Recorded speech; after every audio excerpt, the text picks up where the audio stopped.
साईं राम दोस्तों, आप सबका बहुत बहुत स्वागत है हमारे चैनल साईं विचार पर।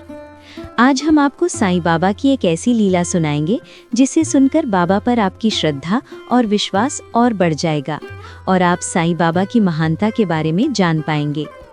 दोस्तों, एक बार की बात है जब साईं बाबा का एक भक्त जिनका नाम बापूगिर बुआ था, वे बाबा के पास आए और उन्होंने बाबा को प्रणाम कर उनसे आशीर्वाद और उधी का प्रसाद मांगा, क्योंकि वे अपने गांव खंडेश को जा रहे थे। दोस्तों, शिरडी में ये प्रथा थी कि जब भी कोई शिरडी वासी शिरडी से बाहर जाता तो वे बाबा का आशीर्वाद और अनुमति लेने बाबा के पास जरूर आता था और बाबा अपने आशीर्वाद के साथ सभी भक्तों को उधी देते थे ताकि उनकी यात्रा सफल रहे। दोस्तों, आपको बता दें कि साईं बाबा शिरडी में हमेशा धुनी यानी अग्नि प्रज्वलित रखते थे, जो आज भी वैसे ही प्रज्वलित है, और उसमें से जो भस्म निकलती है बाबा उसे उधी कहते थे और ऐसा माना जाता है कि ये बाबा की उधी जीवनदायिनी है। इसको माथे पर लगाने से लोगों की मानसिक या शारीरिक परेशानियां दूर हो जाती हैं। अब आगे सुनाते हैं आपको कि बाबा ने बापूगिर बुआ से क्या कहा। जैसे ही बापूगिर बुआ ने बाबा से आशीर्वाद और अनुमति मांगी तो बाबा ने उनसे कहा, खुशी खुशी जाओ अपने गांव को, पर रास्ते में थोड़ा रुकना और पहले जामनेर जाना और नाना के घर कुछ देर ठहरना, नाना का हालचाल पूछना और फिर वहां से आगे प्रस्थान करना। दोस्तों, आप सबको बता दें कि नाना साहिब चंदोरकर बाबा के एक परम भक्त थे जो जामनेर के निवासी थे और जामनेर के मामलदार भी थे। नाना की बेटी उस समय प्रसव पीड़ा में थी।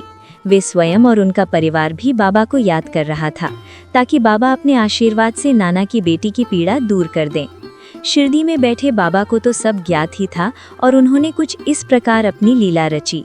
जब बाबा ने बापूगिर से कहा कि कुछ समय नाना के घर जामनेर में रुककर आगे प्रस्थान करना, तब बापूगिर थोड़ा परेशान हो गए और बाबा से कहा, बाबा, मेरे पास केवल 2 ही रुपए हैं। बाबा, मैं इतने पैसों में जामनेर कैसे पहुंच पाऊंगा? तब बाबा ने बापूगिर से कहा, बेफिक्र होकर जाओ, सारा इंतजाम हो जाएगा। फिर बाबा ने श्यामा से कहा, बापूगिर को एक कागज पर आरती लिख कर दो, और फिर बाबा ने उस कागज के साथ बापूगिर को उधी की पुड़िया बनाकर दी और बापूगिर को आदेश दिया कि ये उन्हें नाना को जामनेर में देनी है। बाबा की अनुमति और आशीर्वाद लेकर बापूगिर शिरडी से निकल पड़े, जैसा कि बाबा ने आदेश किया था। उन दिनों जामनेर को जाने के लिए कोई रेल रूट नहीं था जैसा कि आज है, और उन दिनों जामनेर का सफर उतना आसान भी नहीं था, इसीलिए बापूगिर काफी परेशान थे। रेल का सफर केवल जलगांव तक ही सीमित था और वहां से जामनेर यात्रियों को पैदल तय करना पड़ता था। बापूगिर ने रेल यात्रा के 1 रुपए 14 आने का भुगतान किया और उनके पास अब शेष 2 आने ही बचे थे। उनके मन में विचार आया, अब आगे का सफर कैसे पूरा होगा। बापूगिर जलगांव स्टेशन पहुंचे और ये सब विचार बापूगिर के मस्तिष्क में चल रहे थे। जब वे स्टेशन से बाहर निकले तो उन्होंने एक पियोन को वहां पाया। वे पियोन किसी को ढूंढ रहा था और वे यात्रियों के पास पहुंचा और कहने लगा, शिरडी से आए बापूगिर कौन है? बापूगिर ने पियोन को ये कहते सुना और वे आगे आए और पियोन से कहा, मैं ही वे व्यक्ति हूँ, बताइए आपको क्या चाहिए? पियोन ने उत्तर दिया, मुझे चंदोरकर जी ने यहाँ भेजा है आपको लाने के लिए, जल्दी आइए और तांगे पर बैठिए, चंदोरकर जी आपकी राह देख रहे हैं। बापूगिर ये सुनकर बहुत प्रसन्न हो गए। उन्हें लगा कि नाना को शिरडी से संदेश मिल गया होगा कि बापूगिर उनके लिए उधी का प्रसाद लेकर आ रहे हैं, इसीलिए उन्होंने तांगा भेज दिया।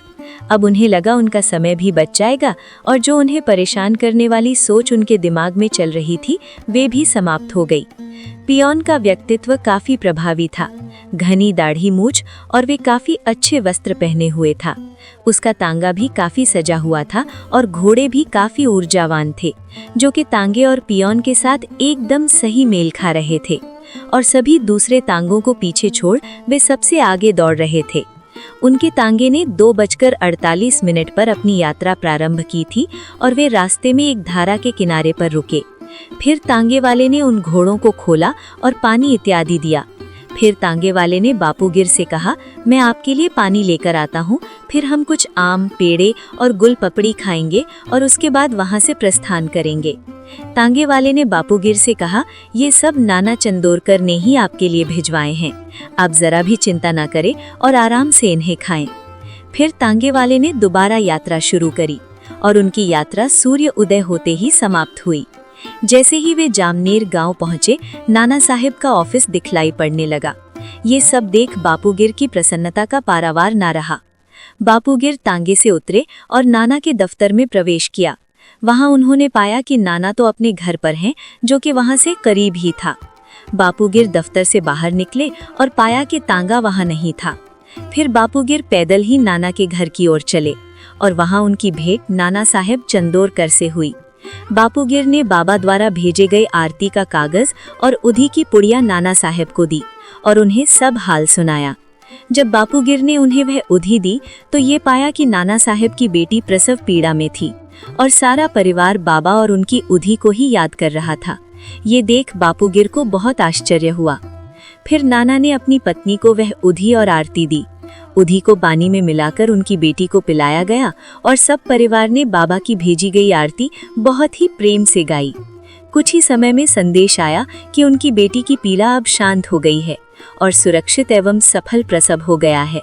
ये सुनकर सभी लोगों की चिंता समाप्त हुई और सब प्रसन्न हो गए। फिर बापूगिर ने नाना से पूछा, आपका तांगे वाला कहाँ गया? वे मुझे दोबारा नजर नहीं आया। वही तांगा जो आपने मेरे लिए भिजवाया था। नाना ने उत्तर दिया, मैंने किसी तांगे को नहीं भेजा था। मुझे नहीं पता आप किस तांगे की बात कर रहे हैं। मुझे तो ये भी ज्ञात नहीं था कि आप शिरडी से आ रहे हैं। फिर मैं कैसे किसी तांगे को आपके लिए भेजता? फिर बापूगिर ने पूरी घटना शुरू से अंत तक नाना को सुनाई। नाना ये सुनकर बहुत हैरान हुए और बाबा के प्रेम और स्नेह के बारे में सोचने लगे, जो बाबा अपने भक्तों के लिए रखते हैं और अपने बच्चों की चिंताओं को कैसे समाप्त कर देते हैं। कैसा तांगा, कैसा पियोन, ये तो सारी लीला साईं माँ की रची हुई थी।